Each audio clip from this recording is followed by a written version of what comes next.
Hi, everybody. My name is Scott Davenport, and it's great to be back on Perfect Inspiration. For those of you that don't know me, I'm a landscape photographer based in San Diego, California. I've been using the Perfect Photo Suite for several years, and it's my go-to processing tool. Just about all of my images are touched by the suite in some way. Today, I want to talk about growing. Photography is a never-ending journey.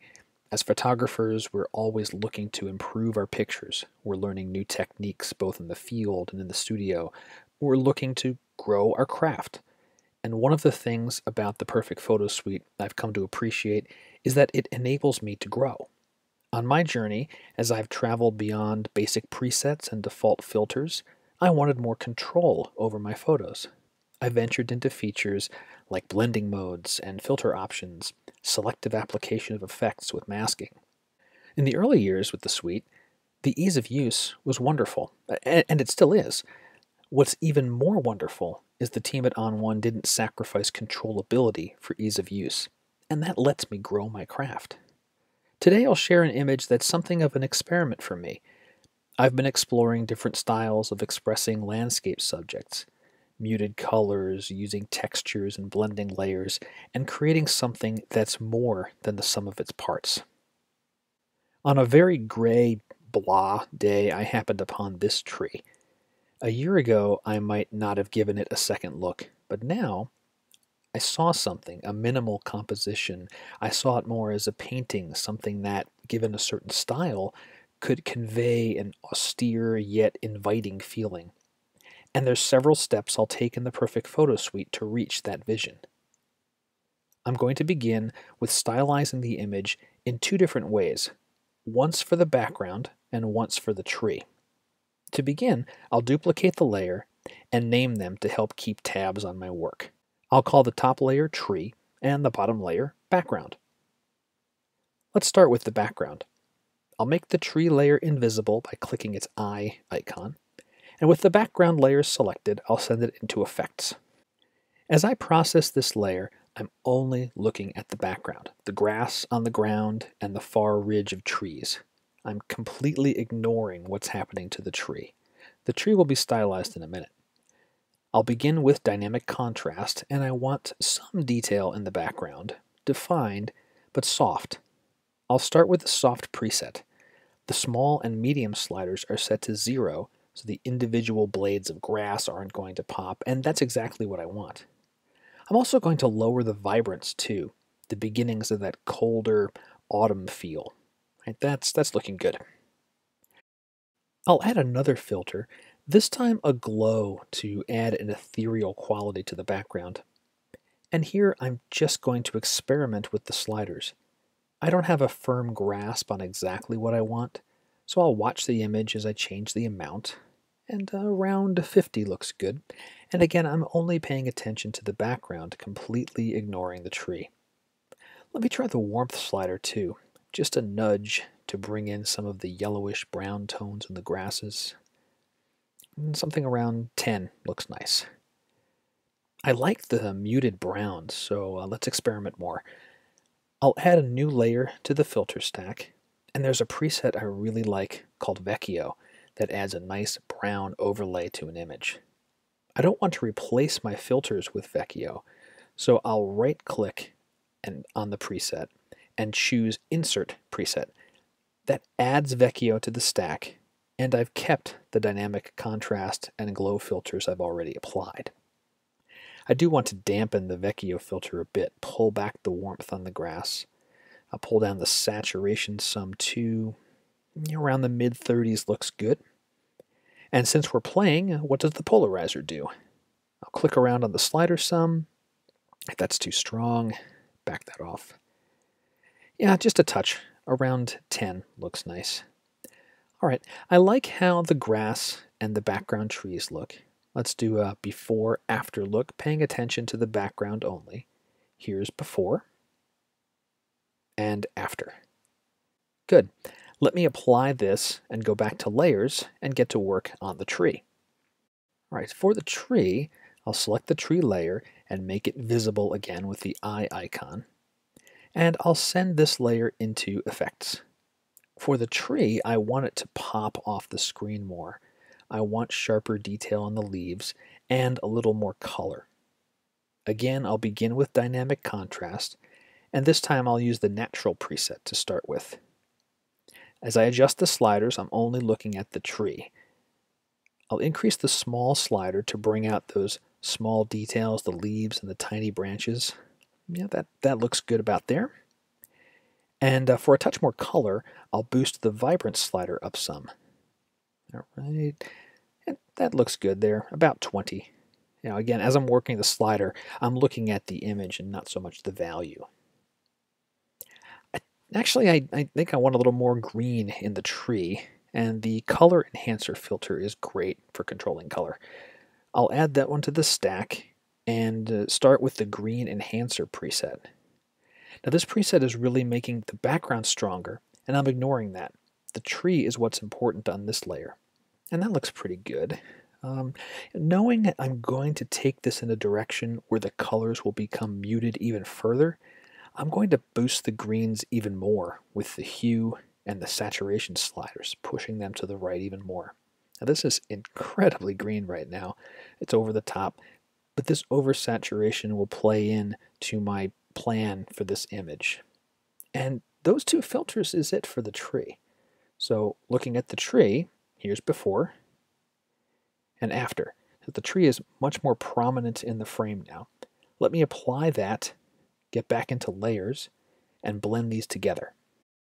In layers, I now have the processed tree on top and the processed background on the bottom. I want to mask away the dull sky, the tree line, and the grass from the top layer and reveal that more autumn-toned background from the bottom layer. I have the tree layer selected, so let's get to masking. The sky will be the simplest part of this mask. I'll begin with the quick mask brush. It's already set to paint out, and I'll make a lazy brush stroke through the dull gray sky and let the quick brush do its magic. Next, I'll choose the refine brush, and I'll paint this all the way through the tree. Wherever there's a dull gray color peeking between the branches, I want to paint with the refine brush. The refine brush is going to build on what quick mask did and find all those little bland whitish spots in the sky and mask them away. It takes a little bit of time for the refine brush to do its work, and in the layer stack you can see what this mask is beginning to look like. And if I turn off the lower layer, it's more obvious that much of this sky has already been removed. Now to remove the background area and the grass, this masking will be more involved. I'll start with a standard masking brush at 100% opacity to remove everything, and with the perfect brush turned off, I'll sweep through these larger areas of background, taking care not to touch any of the branches of the tree. You can clearly see the difference in tones as I punch down and reveal the browner styling of the background layer. Alright, it's getting closer. Now for the rest of the mask, I'm going to turn on the perfect brush and use the command click feature of the brush to lock a color sample as I mask away background. So here's how this works. I put the center of the masking brush on a tone of the background, and I'll start with this bluish green area here. I'm going to click once and hold down the mouse button, and then press and hold the Command key on a Mac or the Control key on a PC. And now, as I paint through the image, only the color sampled when the Command key was pressed is masked away. I can use this same technique for this yellowish area on the grass. Click once, hold the Command key, and paint through, and so on and so on. There's no magic tricks here, just persistence, patience, and attention to detail. The masks can be hard to see depending on the tones of your image. What can help is a different mask view mode. For example, red. You can see where I've masked things away and the spots that I've missed. Another view mode is white, and wow, look at that. This area of the tree I was too aggressive. So I need to undo that with Control or Command Z and be more deliberate with my masking. Let me do that again. Click Command, brush through there. Click Command and brush through there. That's looking better.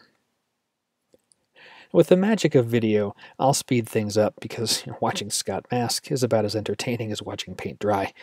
But during the process, I'll use several of the mask view modes to check the accuracy of the mask, and zooming in to 100% is also important. Now, if you're wondering about the keep drop brushes from Perfect Mask in Suite 8 and if they would have been better for this, I wondered that too. And actually, I did take this image into Suite 8, and I found I spent a lot of time getting the color palettes of the keep drop brushes just right, and in the end, it was more efficient for me to use this command click technique with the Perfect Brush in Suite 9. Another question you might have is, why didn't I selectively apply contrast and color in Perfect Effects? Well, this is a complex mask, and if I have to adjust the mask for any reason, in Effects I would need to re-edit and do this on multiple filters. In Layers, I've got one mask and I can adjust it one time. So if I have to fine-tune anything, I only need to do it once. It's just less work. Okay, the masking job took about 10 to 15 minutes. It's non-trivial effort, but I think it will be well worth it. Right now, the image looks like a really bad composite, but I do have a plan, I promise. To continue with stylizing, I'll create a single layer with all of the changes with Layer, New Stamped Layer, and I'll select that new merged layer. Also, I want to make sure it's a smart layer and click the gear icon. So I'm going to take this in a different direction now and give the photo a black and white treatment. So I'll choose black and white from the module selector and send the layer there. I'll open the browser pane with command left arrow and start with a preset. I'm just looking at the thumbnails, and I like how Bogart Neutral is treating this image. Yeah, I really like that. Let me hide the browser again. Now let's see what's going on in the options and the sliders. There seems to be a hint of a vignette. I'm going to turn that off. I like to apply vignettes at the very end of stylizing.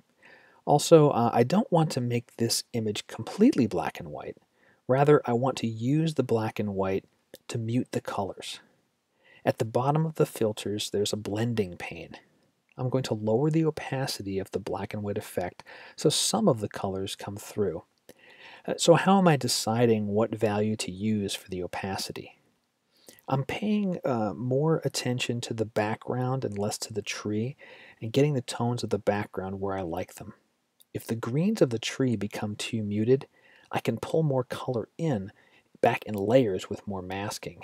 And let me tinker here a little more. Yeah, I'm going to stick with a value of around 65%. I'll apply this and go back into layers. Okay, let's do a quick comparison. The fusion of the tree in the background is certainly more natural. And as I toggle, I'm watching the tree more closely, and I do want to bring in more of those green colors. Now recall when I stylized the tree, I really pushed the greens into Dayglow territory because I knew I'd be muting the colors, but this really got a little too muted, not exactly what I'm after. To recover some of those greens, I'm going to leverage the mask I made earlier. I'll select the tree layer and do Mask, Copy Mask, and then paste that mask to the black and white treated layer with Mask, Paste Mask. This will do the exact opposite of what I want. The copied mask removed the background. A quick Mask, Invert flips that, and now I've got the tree. Now, this is way too bright. So let me grab the masking brush, set the opacity low, around 25% or so is good, and I'll sweep through the whole image, lessening the mask and only letting some of that green show through. Oops, I have the brush set to paint out mode and I need to be in paint in mode. Let's try that again. Much better, there we go. And that's a lot better, and the base of the tree needs some cleanup though. Let me shrink the size of the brush with the left bracket key and sweep around the trunk of the tree a few times. Each stroke is lessening the mask opacity, hiding more of those greens from the layer below. All right, leveraging the prior mask and softening it up some, this brought some of that color back in. And My subject is well separated from the rest of the scene. And I'm looking at this and the tree is still a little too green. Let me make one more pass through the tree with the masking brush, even with an even lower brush opacity. Take just a little more edge off the green.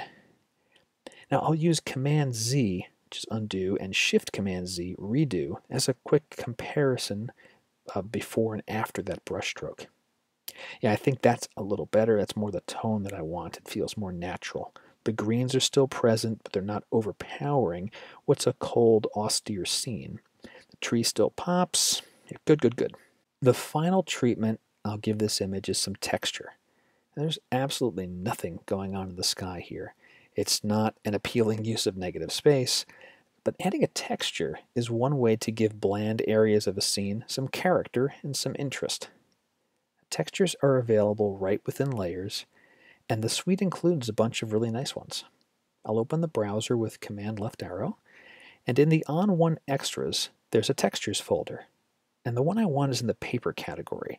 There's a dark paper texture I think will work well here. There it is, crumpled paper. I'll double-click on crumpled paper, and I want to add it as a layer to the image I'm working on. Now, textures are often not the same size or aspect ratio of your image, and that's fine. I don't worry much about losing detail in the texture by stretching and resizing it, because the texture will be blended with the photo. The texture adds character. It's not the star of the shot. Let me do a Command minus to zoom out one step here, and then go to the Transform tool to resize the texture layer. Now notice this texture has a natural vignette to it, and I'm going to use that as part of my image. I don't want an overpowering vignette, so I'll resize the texture so that only some of those dark corners remain within the canvas. Also, the top edge in the sky, I can have more of a vignette since there's nothing going on up there, but I don't want to inadvertently darken anything along the bottom where I have the grass. So something like that. Actually, I think I'll flip this horizontally because the tree is slightly to the right in the photo, and the upper left corner has more gray sky than the right corner. Okay, we've got the texture sized and positioned. I'll apply the transform. So the next thing to do with the texture is play with the blending modes. And I find the blending modes that work well for textures are overlay, soft light, and I really like what hard light is doing here. Full strength is a bit much, but it's a great starting point, so I'll select hard light. And let me fit this to the screen again so we can see everything. So I'll back off the strength of the texture by lowering its layer opacity. And as I work this slider, I'm watching the sky more than anything else, and around here is looking pretty good. I do want to remove some of the texture from the tree, so I'll grab the masking bug and choose the center shape. And the masking bug will remove any of the texture that's in the inner ellipse. I'm going to reshape the bug using these control points so that the inner oval is covering just the tree. Something around there. I'm going to lower the opacity of the bug. I don't want to remove all of the texture, just some of it, around 40%. May tighten the bug more on the tree and extend the outer oval for a gentle, gradual fade of the texture. Be fine-tune the opacity. Yeah, I think the very last touch I'll do is grab the masking brush and remove a little more texture from the center of the tree. Oops, there's that painting mode again. I need to be in paint out mode. Okay, just a few simple strokes through the center of the tree, and that's about it. So this is a very different image than what I started with. I started here, and with a variety of treatments in the suite, ended here. As I said at the beginning, photography is a journey. Along the path, you may find you want to flex different creative muscles, grow as an artist, and take your craft in a new direction. And I really like that the Perfect Photo Suite grows with me. I'm able to experiment and explore new possibilities with my photography within an environment I know well. The suite makes the journey easier for me because I can focus more attention on the art and less on the tools. I'm Scott Davenport, and thank you very much for watching Perfect Inspiration.